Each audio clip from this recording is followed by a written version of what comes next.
ॐ गणनाथ सरस्वती रविशुक्रबृहस्पतीन् पञ्चैतान् संस्मरेन्नित्यं वेदवाणीं प्रवर्तयेत्। नमो नमः। अहं डॉक्टर अखिलेश कुमार मिश्रः, वेदविभागीयः अंशकालिक सहायक प्राचार्यः, कामेश्वर सिंह दरभंगा संस्कृत विश्वविद्यालयः। अस्मिन् ऑनलाइन शिक्षणे भवतां समेखां हार्दिकं स्वागतम्। अद्य मदीयः चर्च्यः विषयः वेदांगेषु शिक्षाया स्वरूपम्।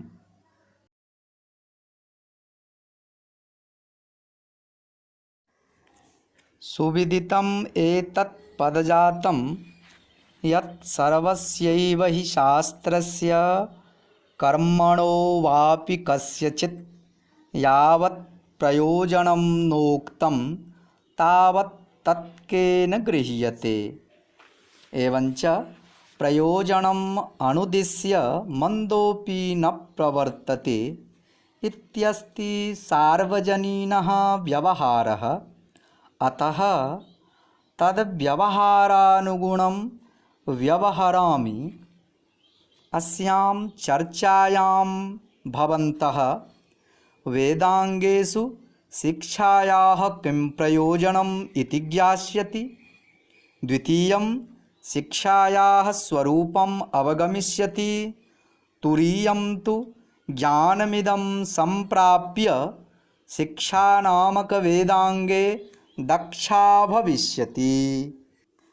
अतः इमानि सर्वाणि उद्देश्यानि आधारीकृत्य अस्य पाठस्य विवेचनं मया क्रियते। तत्र अस्मिन् पाठे येषाम् अंशानां चर्चाः भविष्यन्ति तेषां समेषाम् अंशानां योजनामाध्यमेन प्रथमं प्रदर्शयामि।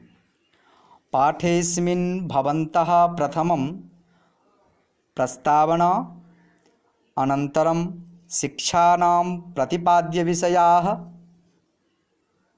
अपि च शिक्षायाः स्वरूपं, चतुर्थं शिक्षाग्रन्थानां नामानि, अनन्तरं सारणीमाध्यमेन चतुर्णां वेदानां शिक्षाग्रन्थानां परिचयः, अन्ते निष्कर्षः। एतेषां समेषाम् अंशानां क्रमरूपेण विवेचनम् अधः प्रस्तूयते। तत्र आदौ प्रस्तावना। षड्वेदांगानि सन्ति। शिक्षा, व्याकरण, छंद, ज्योतिष, निरुक्त, कल्पश्च। उक्तञ्च पाणिनीय शिक्षायां छन्दः पादौ तु वेदस्य, हस्तौ कल्पोऽथ पठ्यते, ज्योतिषामयनं चक्षुर्निरुक्तं श्रोत्रमुच्यते। शिक्षाघ्राणं तु वेदस्य, मुखं व्याकरणं स्मृतं, तस्मात् साङ्गमधीत्यैव ब्रह्मलोके महीयते। वेदार्थावगमाय एतेषां वेदांगानां महती आवश्यकता वर्तते। यतो हि साम्प्रतिके काले मंदबुद्धिजनानां कृते वेदा दुरूहाः सञ्जाता। अतएव तत्र विशेषतया मंत्राणाम् उच्चारणविषये, वेदनिर्दिष्टकर्म प्रतिपादनविषये, वैदिक शब्दज्ञानविषये, तन्निर्वचनविषये च आवश्यकं भवति वेदांगानाम् अध्ययनं। तदर्थमेव महर्षि पतंजलिना वेदांगानाम् अध्ययनं कर्तव्यत्वेन निर्दिष्टम्। यथा ब्राह्मणेन निष्कारणो धर्मः षडंगो वेदोऽध्येयो ज्ञेयश्च। अनेन भाष्यवचनेन स्पष्टं प्रतिभाति यत् शिक्षा वेदांगस्य अध्ययनम् अतीव अनिवार्यं भवति। अथ शिक्षाणां प्रतिपाद्यविषयाः। शिक्षाणां प्रतिपादितविषयेषु स्वराणां लक्षणवर्णजातिगोत्रदेवताच्छन्दादिविषयाः, हस्तसञ्चालनविधिः, स्वरसंहिताविधिः, वर्णप्रकरणं, वर्णोच्चारणविधिः एते विषयाः सन्ति। परं तत्रापि एतेषां विषयाणां बहवः उपविषयाः अपि सन्ति। एते सर्वे विषयाः शिक्षाप्रतिपाद्यविषयाः सन्ति। परं तैत्तरीयोपनिषदि शिक्षायाः प्रतिपाद्यविषये उक्तम्। अथ शिक्षां व्याख्यास्यामः। वर्णः, स्वरः, मात्रा, बलं, साम, संतान इत्युक्तः शिक्षाध्यायः। एते विषयाः संक्षेपेण शिक्षाणां प्रतिपाद्याः भवन्ति। तत्र वर्णपदेन अकारादीनि अक्षराणि वर्णाः कथ्यन्ते। स्वर इति अनेन उदात्तानुदात्तस्वरितस्य ग्रहणं भवति। मात्रा स्वराणाम् उच्चारणे यः कालः लगति सैव मात्रा कथ्यते। बलं वर्णानाम् उच्चारणस्थानं प्रयत्नश्च बलं कथ्यते। साम माधुर्यादिगुणयुक्तोच्चारणं सामनाम्ना ज्ञायते। संतान संगीतैव संतानोऽपि भवति। शिक्षाणां प्रतिपाद्यविषयाः प्रतिपादनानन्तरं सम्प्रति शिक्षायाः स्वरूपविषये विचारयामि। षडङ्गेषु वेदपुरुषस्य घ्राणस्थानकम् इयं शिक्षा सर्वातिशायित्वं वर्तते। अनेन अंगेनाध्ययनेन वेदमन्त्राणामुच्चारणं शुद्धं भवति। यतो हि महर्षि सायणः ऋग्वेदभाष्यभूमिकायाम् उक्तं यत् स्वरवर्णाद्युच्चारणप्रकारो यत्र शिक्ष्यते उपदिश्यते सा शिक्षा इति। अनेन प्रमाणेन स्पष्टं भवति यत् वेदमन्त्राणां शुद्धम् उच्चारणं यया ज्ञातं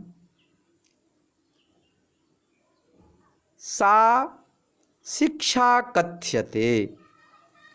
वेदे स्वरस्य एवं शुद्धम् उच्चारणस्य वा स्पष्टोच्चारणस्य प्राधान्यं वर्तते।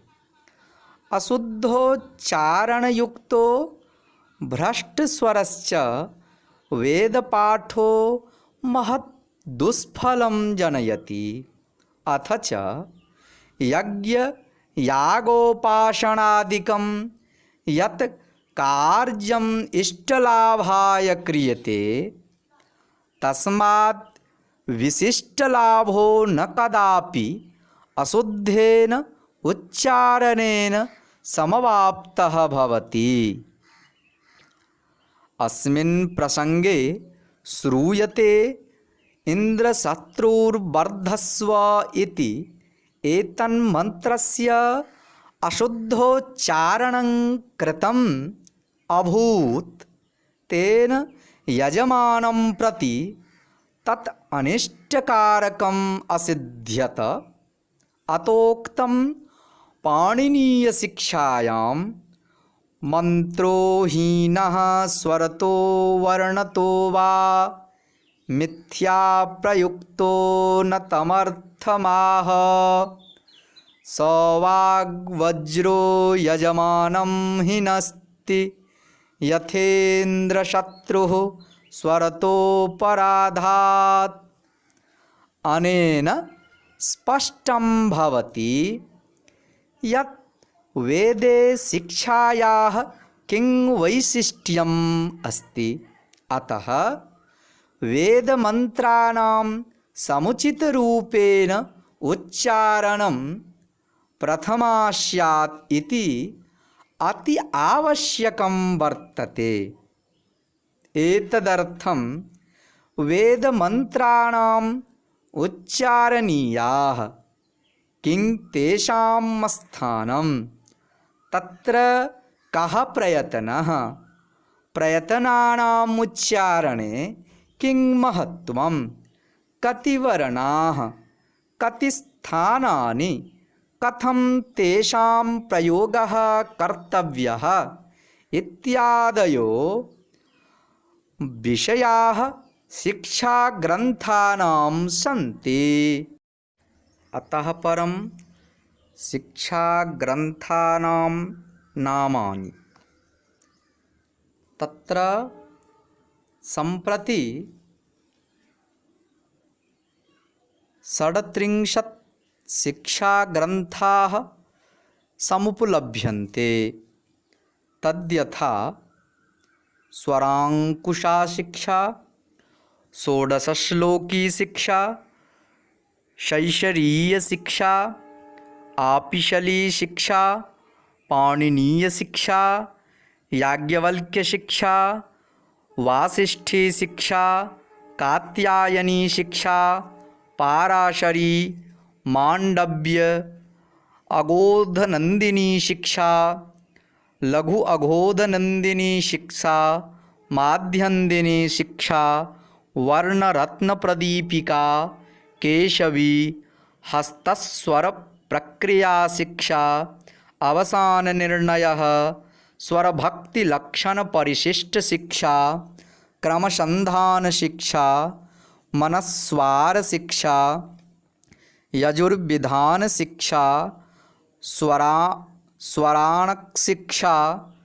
क्रमकारिका शिक्षा, मल्लशर्म शिक्षा, प्रातिशाख्य प्रदीप शिक्षा, गलदृक् शिक्षा, भरद्वाज शिक्षा, व्यास शिक्षा, शंभो शिक्षा, कौहलीयः शिक्षा, सर्वसम्मत शिक्षा, आरण्यक शिक्षा, सिद्धांत शिक्षा, गौतमी शिक्षा, लोमसी शिक्षा, नारदीय शिक्षा, मांडुकी शिक्षा। एतेषां सर्वासां शिक्षाग्रन्थानां संग्रहणं शिक्षासंग्रहनामके ग्रन्थे समुपलभ्यते। अतः परं सारणीमाध्यमेन चतुर्णां वेदानां शिक्षाग्रन्थानां क्रमरूपेण प्रदर्शनं। तत्र प्रथमं ऋग्वेदीय शिक्षा। ऋग्वेदस्य द्वे शिक्षे स्तः। शैशरीया सौनकीया च। अतः परं शुक्लयजुर्वेदीयशिक्षा। शुक्लयजुर्वेदस्य 21संख्याकाः शिक्षाग्रन्थाः सन्ति। तद्यथा याज्ञवल्क्यशिक्षा, वासिष्ठीशिक्षा, कात्यायनीशिक्षा, पाराशरीशिक्षा, माण्डवीशिक्षा, अमोघानन्दिनीशिक्षा, माध्यन्दिनीशिक्षा, वर्णरत्नदीपिका, केशवी, हस्तस्वरप्रक्रिया, स्वराङ्कुशशिक्षा, षोडशीशिक्षा, अवसाननिर्णयशिक्षा, स्वरभक्तिलक्षणपरिशिष्टशिक्षा, क्रमसन्धानशिक्षा, गलदृक्शिक्षा, प्रातिशाख्यप्रदीपशिक्षा, वेदपरिभाषासूत्रशिक्षा, यजुर्विधानशिक्षा, स्वराष्टकशिक्षा, क्रमकारिकाशिक्षाश्चेति। एवञ्च कृष्णयजुर्वेदस्य 9 शिक्षाग्रन्थाः सन्ति। यथा रानायणीयशिक्षा, भारद्वाजशिक्षा, व्यासशिक्षा, शम्भोशिक्षा, सर्वसम्मतशिक्षा, कौहलीयशिक्षा, आरण्यकशिक्षा, सिद्धान्तशिक्षा, बौद्धायनशिक्षा चेति। एवञ्च सामवेदस्य 3 शिक्षाः प्राप्यन्ते। यथा गौतमीशिक्षा, लोमशीशिक्षा, नारदीयशिक्षा च इति। अनन्तरम् अस्ति अथर्ववेदीयशिक्षा। अथर्ववेदस्य एकैव माण्डुकीशिक्षा उपलभ्यते। अनेन प्रकारेण वेदाङ्गेषु शिक्षायाः किं स्थानम् इति भवन्तः सामान्यतया ज्ञातवन्तः। सम्प्रति अस्य पाठस्य नैष्कर्ष्यं वक्ष्यामि। वस्तुतः वेदाङ्गं विना वेदार्थस्य सम्यक् ज्ञानं कदापि न सम्भविष्यति इति निश्चप्रचम्।